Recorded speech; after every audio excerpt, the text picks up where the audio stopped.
for most all of the native peoples in California. Acorns is our staple food. It was the center of our diet. So acorns are very important to who we are.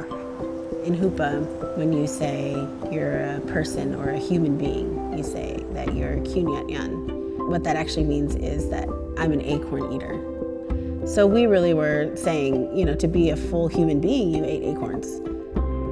What we leaned into was this tree as a keystone species for food, not just for humans, key-goh, but for all of the beings that we rely on for food. Deer eat acorns, elk eat acorns. In California, there's 20 different species of oak trees. Here in Humboldt County, we like the Tanoak. Before non-Indian people came here, we were working with our environment to make sure that they would produce because they had to find enough acorns to last you for the whole year.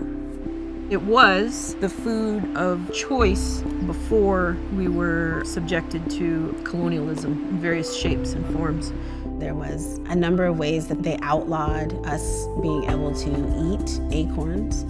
We were forbid from even stepping foot on the trails around here to go procure our own food sources, or we would be shot dead. We've been forced to look at them as lowly, as uncivilized, and we were forced to eat their food. But now is a time of expansion. We should be expanding with a lens into the future. So the knowledge that we have, that we kept, needs to be shared again.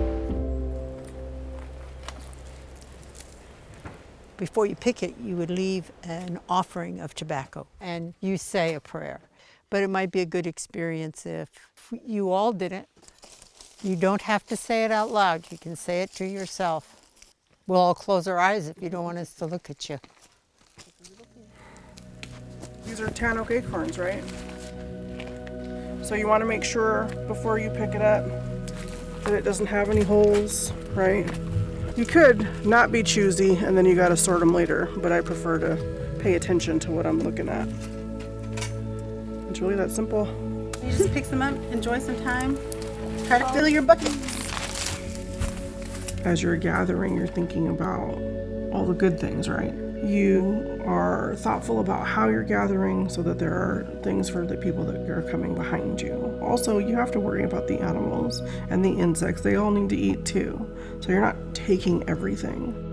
There's a communal aspect of gathering food. You are doing these things together. We saw it yesterday. We went up into the hills and we did that as a community of people. It was intergenerational. We had youth with us, we had the elders out there, everybody having kind of a role. And so we're gonna get the best acorns and you're gonna bring them down the hill to the elder who's sitting there so she can sort through them. All you need is a separator. If you just have somebody who's sitting like I am and separating. Acorns will come in a different quality.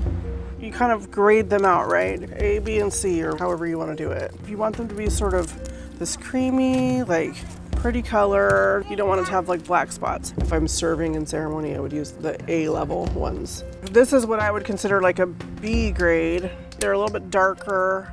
This side should be what I call famine acorns. Those we call famine acorns because they're not pretty, but if there was no more food, you could eat them. You just have to soak them longer. So that's kind of the three grades. People will tell you we're snobs because we like the Tanoak. Tanoaks are like by far the sweetest.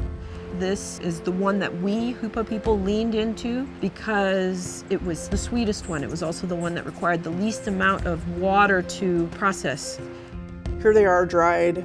They've been cracked and cleaned and sorted. And at this phase, what I would do is grind them into a flour that then gets leached. Leaching is the process of soaking out the tannic acid from the flour. That's what will make them taste bitter if you don't soak it out.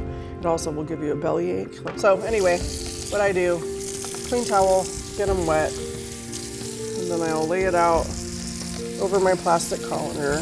And then how much you do depends on what your purpose is. Something like that could get leached under a continuous drip in about 6 hours.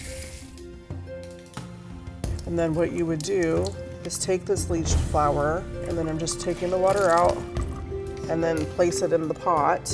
You know, I'd scrape it all down and get all of it. Mix it with water and then cook it. Traditionally, you'd cook it in a basket with hot rocks.